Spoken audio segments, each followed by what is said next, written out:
The US House of Representatives agrees a $61 billion aid package to Ukraine after months of political wrangling. More than a third will go on weapons to battle Russian forces.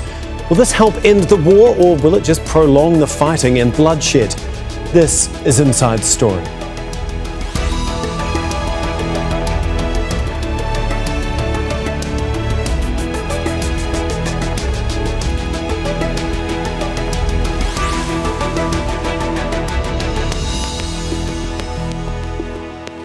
Hello and welcome to the programme. I'm Tom McRae. After months of political horse trading and brinksmanship, the US House of Representatives finally reached an agreement on a $61 billion aid package for Ukraine. Now, Kyiv had warned defeat loomed if US politicians failed to agree on more money or arms. Under attack from the larger, better-equipped Russian forces, Ukrainian troops are entirely reliant on foreign assistance. Now, despite receiving major aid and military packages to date, some believe the war is at a stalemate. Supporters of the assistance says it will bring Ukraine closer to victory. The Kremlin, along with some other independent observers, says it will simply prolong the war, meaning more people will die. Now, we'll be assessing with our panel of guests what this aid package might mean for Ukraine and Russia, and what a longer war could mean for both countries, along with Europe and the United States, and how a path to peace might be found. But first, this report from Imogen Kimber. Another $61 billion for Ukraine in its war against Russia. The latest US aid package was pushed by the Republican House Speaker with largely Democratic support. It's a dangerous time. Three of our primary adversaries, Russia and Iran and China, are working together, and they're being aggressors around the globe. And they're a global threat to our prosperity and our security. Their advance threatens the free world, and it demands American leadership. If we turn our backs right now, the consequences could be devastating. The legislation still needs approval from the Senate, which it's expected to get, before being signed off by President Joe Biden. President Volodymyr Zelenskyy has been calling for more aid for months, saying it's critical for Ukraine's survival. I thank everyone who supported our package. This is a life-saving decision. We will certainly use American support to strengthen both our nations and bring a just end to this war closer, a war that Putin must lose. The total military and civilian death toll since Russia's invasion in February 2022 is unknown. On the second anniversary of the war, the UN Human Rights Monitoring Mission estimated more than 10,000 Ukrainian civilians had been killed and almost 20,000 injured, while the military said 31,000 personnel had been killed. An investigation by the BBC and NGOs estimates 50,000 Russian troops have been killed. The Kremlin says only the Defence Ministry can provide such statistics and hasn't done so due to official secrets laws. Ukraine has made little progress breaking through Russia's front line, or its grip on parts of eastern and southern Ukraine, while Russian forces continue to carry out attacks across the country. Ukraine has also been launching drones into Russian territory. The Kremlin says the approval of security aid to Ukraine would lead to more damage and deaths in the conflict. It accuses the US of fighting a proxy war against Russia through its military support, with Ukraine supplying the manpower. The US and NATO say there are no plans to send troops to Ukraine, though Russia says British military personnel are already there. With neither side backing down or gaining significant ground, and no negotiations on the table, the war seems set to drag on. Imogen Kimber, Al Jazeera for Inside Story. Well, Ukraine has become the biggest recipient of US foreign aid, the first time for a European country since the Second World War. Now, according to the Council of Foreign Relations, even before Saturday's vote, the US had approved more than $74 billion in assistance to Ukraine during the war. That includes humanitarian, financial and military support. Now, the EU has provided more than $106 billion in financial, military, humanitarian and refugee assistance since the war began.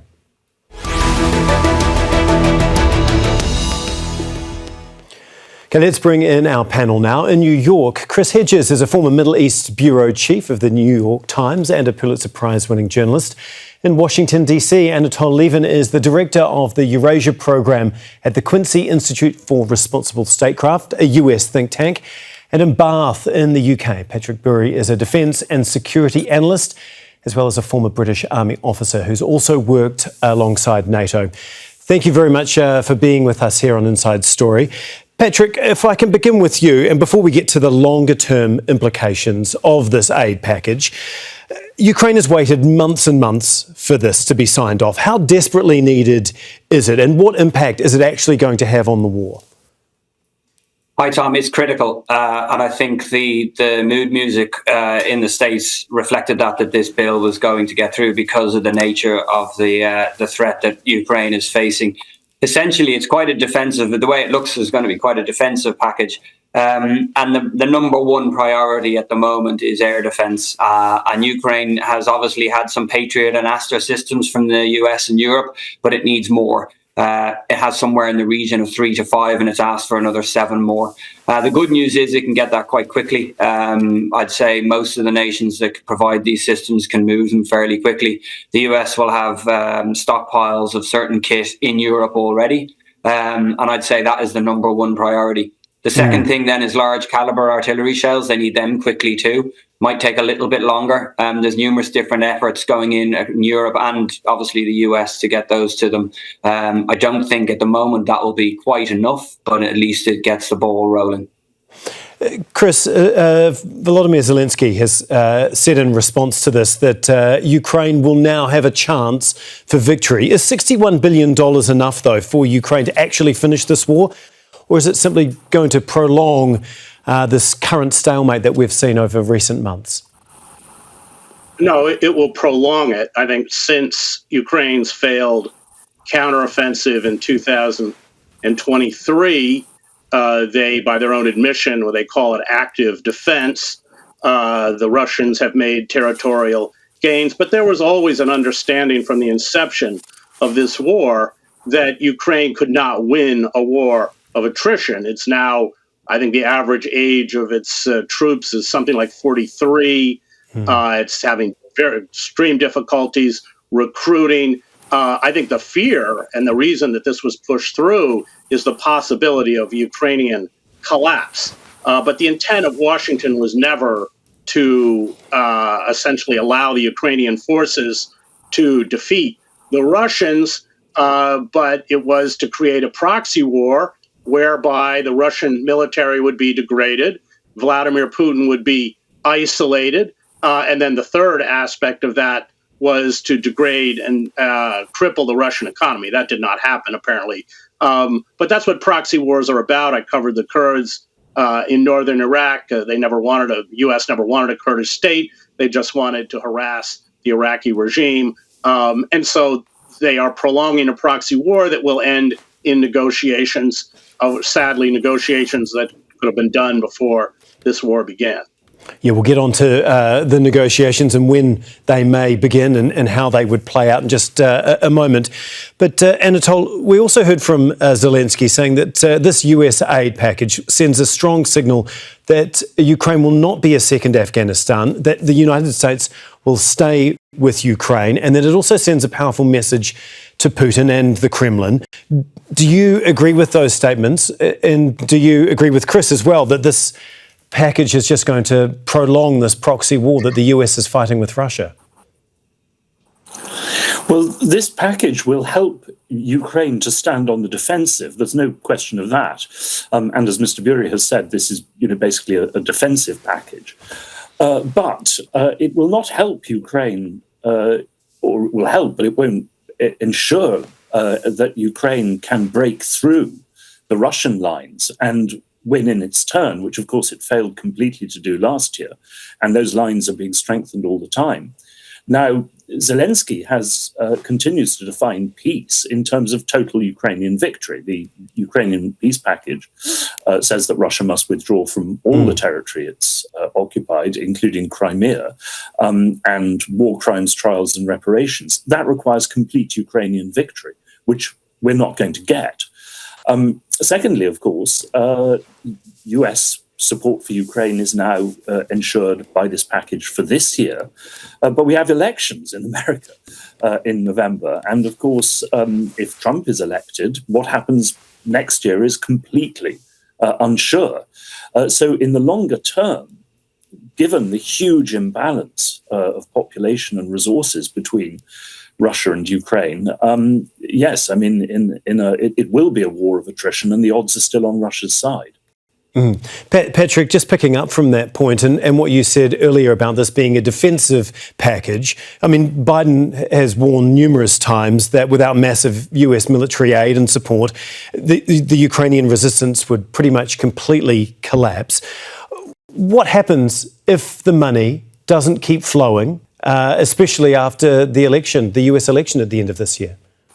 Well, essentially, Tom, the wind in Ukraine's sails would slowly die, and then it would eventually come under such pressure from the Russians that they would have to start conceding territory, and then it would be down to the manner of which that and how much the Russians took, and also whether the Ukrainians had to switch to some sort of insurgency. To go back to Charles' point, I don't think the West actually had a plan for this being a proxy war. I think if you look at the nature of the way that the Ukrainians defended at the start of the war, they exceeded expectations much higher than what people thought. And originally, all the weapon systems that went in suggested the West were going to be funding an insurgency, especially in the west of the country, rather than a full-scale toe-to-toe conventional fight, which it turns into. So Ukraine exceeded expectations, and the policy decisions had to evolve with that. We are where we are now.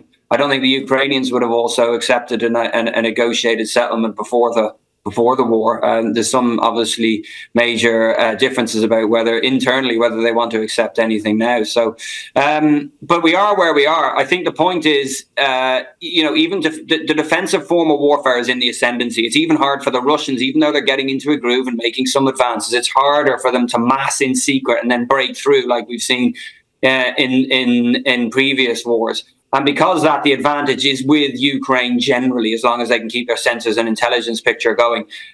Their big question is, do we take a year and go on the defensive and then with some massive amount of US and Western support train up and do a bigger offensive in 2024? I actually think that's probably becoming less likely as time passes. In part as a result of this delay to the package. If it had come back in October when it was needed, then we would have been into a phase in spring of planning and prepping for the year, holding off the Russians for a year and going again for an operational victory. Not a strategic victory, but another operational victory next summer. I think we've lost so much time now. I'm not sure that's going to happen.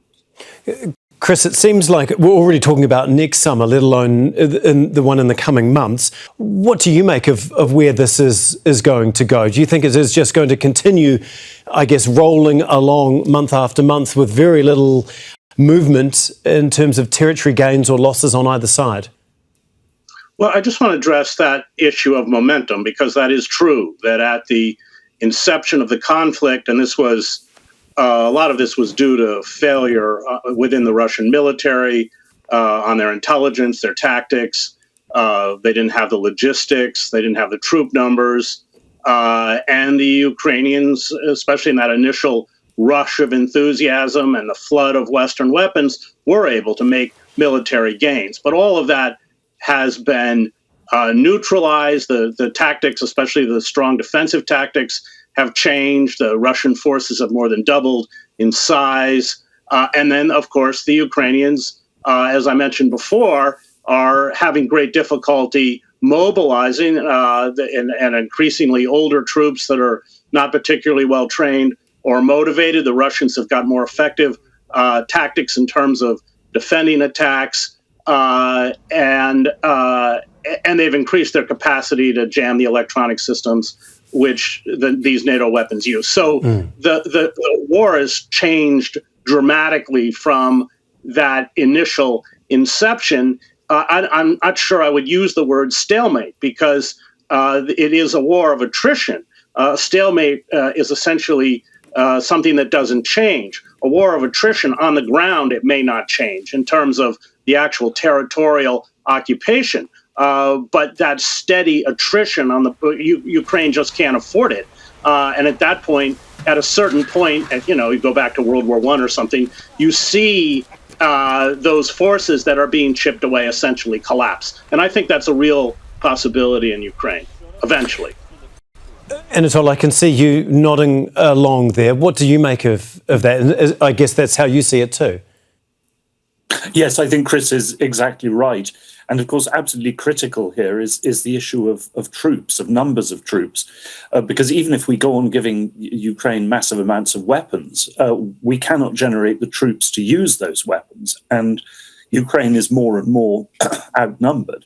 And its troops on the ground are exhausted. So, yes, I mean, the longer the war goes on, the greater the risk that, as Chris said, as in the First World War, you have a war of attrition, but which eventually does end with the collapse of one side. And that side, I think, we must assume would be Ukraine and not Russia.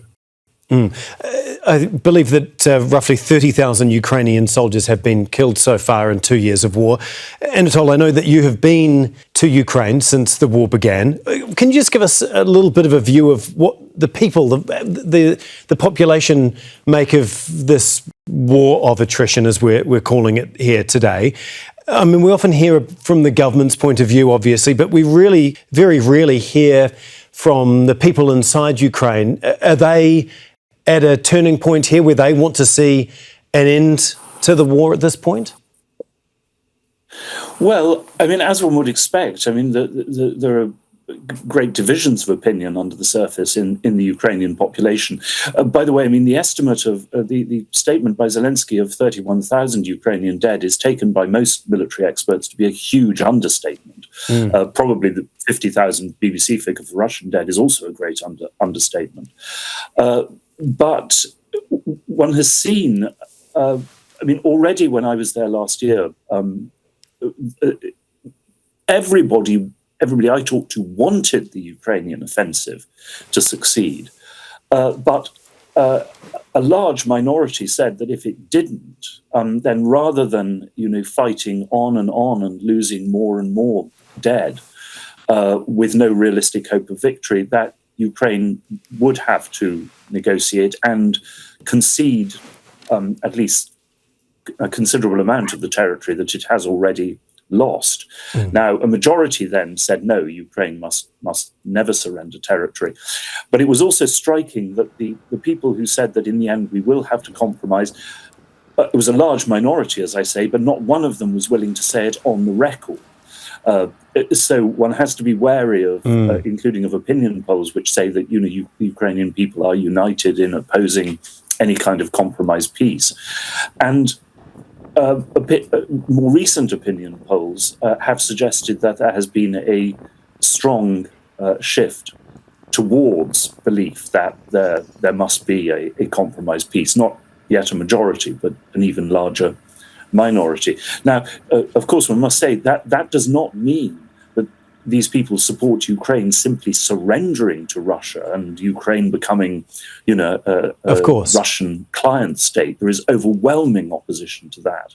The question is basically whether you negotiate a peace which involves Russia holding what it now has, and which also, of course, involves the Ukrainian Treaty of Neutrality. What has also been noticed, of course, by many Ukrainians is the fact that while the West has given massive aid to Ukraine, of course, the West has not gone to war to defend Ukraine, which, as Zelenskyy himself said in the first month of the war, does raise the question of what NATO membership is for, or whether, in fact, Ukraine ever will be a member of NATO, and therefore why, in fact, Ukraine should not sign a treaty of neutrality if accompanied by some forms of guarantee for its future security. But before we move on to potential negotiations in all of this, Patrick, I want to come to you just in regards to the Ukrainian soldiers. Obviously, as we heard, a minimum 30,000 have died already, up to potentially 50,000. The longer that this goes on, is this the greatest risk to Ukraine? The lack of troops that they have coming in behind those on the front line that continue to be killed? It depends, doesn't it? It depends on the rate of loss relative to the Russians and their ability to replenish it. But look, it's got, you're talking long term in the way that Germany was eventually strangled in the First World War, which Chris was talking about. there's some truth in that analogy. A smaller nation with a smaller population and economy can't go against, a former global superpower with, 200 million odd people.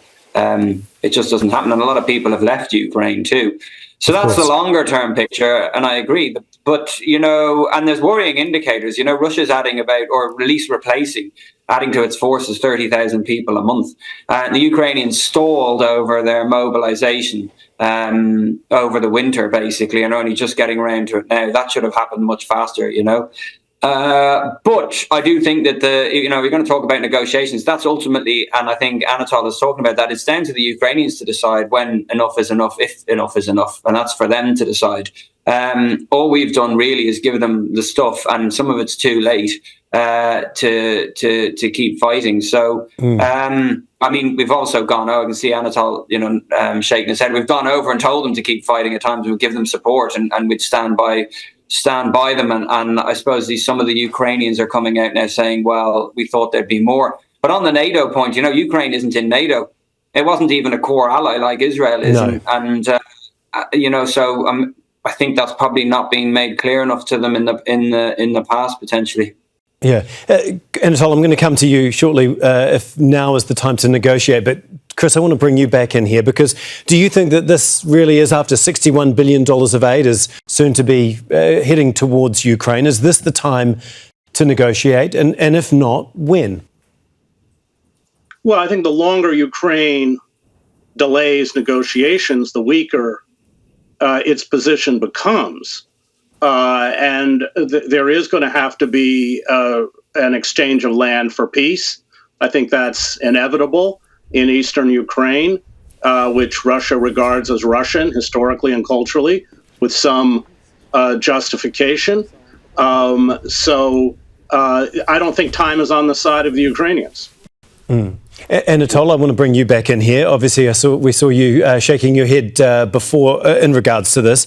Do you think that there has to be an exchange of land for peace? And do you think that the Ukrainians will accept that? Well, I think, first of all, we obviously have a role in this. If we are giving so much help to Ukraine and, endangering our own security in the process, of course we have a say in a peace settlement and negotiations. I mean, I think the American people, European publics have every right to demand that. But I think it's very important to say two things. One is there are things that the West, or really only, in fact, America, can and should negotiate. And one of those things is NATO membership, because after all, NATO membership is not up to Ukraine, it's up to us. It's up to the existing members of NATO. We can negotiate, as we did with the Soviets over Austria in the early 1950s. We can negotiate a treaty of neutrality without NATO membership and mutual force limitations. That's not up to the Ukrainians.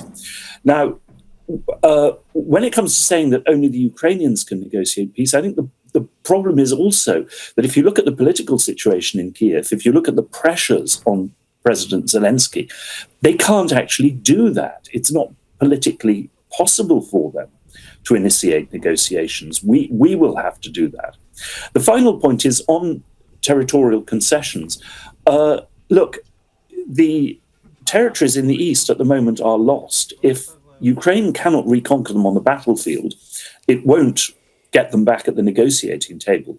But that does not mean that the Ukrainians should or could, or that we should or could tell them formally to give up those territories, to negotiate them away, because they can't do that. And in any case, that would be completely contrary to international law. But Russians have suggested that actually, and by the way, this was part of the peace plan in March of 22, that rather than agreeing on the status of those territories, negotiations on them should be deferred for future discussion, which, after all, is what we have done the international community in the case of Kashmir, in the case of Cyprus. So you don't try to solve the territorial issue, you freeze it for future negotiations, which, in the case of Cyprus and Kashmir, would probably go on for generations. Patrick, is that viable? Is that a viable option here, do you think? Well, it comes down to the intent of Vladimir Putin and whether you can trust him, and whether a frozen conflict is indeed going to be frozen, or if they're going to keep taking pot shots across it.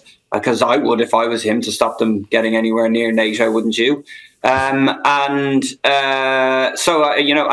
I said, intent and trust, of which both, I think, intent very, very difficult to understand, and trust very, very low. But I totally agree with Anatol. Yeah, listen, what I was getting at was the Ukrainians will have to decide whether they've had enough to fight. And of course, we have some skin in the game. We've got a lot of skin in the game, and that gives us, and I'm sure it's going on, good counsel being given to the leadership, but ultimately it's for them to decide. And I do think Zelenskyy, the maximalist goal, while rhetorically useful, etc., especially in the early days, really, let's be realistic, militarily, even with a massive longer-term support from NATO allies, including the US, you're looking at a larger version of what failed last summer. A larger, better prepped version of that. That's about the best, and that would just take back another chunk of land. So maybe the southern coast around from Mariupol around to the outskirts and further south of Zaporizhia, for example. And of course, that would put Crimea under, much more direct threat. But we're still talking operational rather than strategic victory, and you need to string together a number of operations to get it into strategic victory. So, I think militarily, it's because of this delay, it's become a more difficult thing to take back any ground. Yeah, Chris, I just want to finish up with you and take a bit of a step back. Does anyone actually want, whether it's the US, Ukraine, Russia, EU, NATO, does anyone actually want this to come to a quick conclusion, or are all of those parties prepared to just grind this out as long as it takes? I don't think they're prepared to grind it out. Well, that is, by the way, their strategy, as long as it takes, whatever that means. I don't think there is any hard sense or understanding of where we are going with this. I'm talking about the United States. They haven't asked those hard questions. What does as long as it takes means? Well, strategic. But the support is wavering. I mean, we see it in the United States. And with a Trump presidency, it's very possible that there could be a severe reduction in terms of support for Ukraine. So, no, I think that there is a diminishing appetite for a forever war in Ukraine, especially since there has not been clear-cut and definitive goals set, in particular by Washington. We'll have to leave it there, but we really do appreciate your time. And I guess, first and foremost, we'll have to see exactly what difference the $61 billion is actually going to make on the battlefield. Chris, Anatol and Patrick, we really do appreciate your time. Thank you. And thank you too for watching. You can see the program again anytime by visiting our website. That's aljazeera.com. And for further discussion, go to our Facebook page. That's facebook.com/AJ Inside Story. You can also join the conversation on X. Our handle is @AJ Inside Story. From me, Tom McRae, and the whole team here, bye for now.